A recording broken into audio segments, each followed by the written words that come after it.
दोस्तों तव्हांखे ॿुधाईंदा हलूं त शैला गुल खे आख़िरकार इहो नंढड़ो आहे कंहिंजो, जंहिं नंढड़े खे शैला गुल पंहिंजे हथनि सां खेॾाए रही आहे। उहो ई वीडियो असां तव्हांखे हिन वीडियोज़ में ॾेखारण वारा आहियूं। पर दोस्तों तव्हां असांजी हिन वीडियो खे पूरो ज़रूरु ॾिसंदा ऐं असांजी हीअ वीडियो जेकॾहिं तव्हांखे पसंदि अचे त यार असांजी हिन वीडियो खे लाइक कंदा ऐं कमेंट्स कंदा ऐं सब्सक्राइब करणु न विसारींदा। असांजे हिन चैनल सिंधी शोबिज़ अपडेट खे सब्सक्राइब करे घंटीअ जे बटन ते क्लिक करे नोटिफिकेशन ऑल कंदा त जीअं अहिड़ा ई मज़ेदार वीडियोज़ तव्हांजे लाइ असां आणींदा रहूं।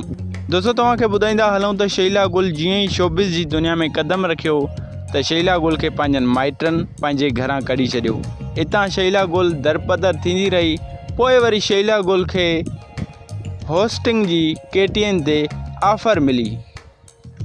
उन प्रोग्राम जो नालो हुयो गुड मॉर्निंग पाकिस्तान, जेको KTN ते हलायो वेंदो हुयो।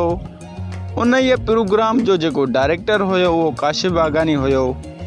पोइ हीअ उन प्रोग्राम में हलंदे हलंदे आख़िरकार शैला गुल काशिफ बाग़ानी खे शादी जी ऑफर कई। पोइ जीअं ई शैला गुल काशिफ बाग़ानी सां शादी कई त थोरे ई अरसे खां बाद में शैला गुल वरी काशिफ बाग़ानी खां तलाक वठी ॿिए मुड़ुस सां शादी कई ऐं संदसि खे हिन वक़्तु उन मां हिकु नंढड़े जो औलाद बि आहे। त दोस्तों अचो त हलूं था हाणे उन शैला गुल जे पुट जे वीडियोज़ जे तरफ़ ऐं ॾिसूं था उहो वीडियो।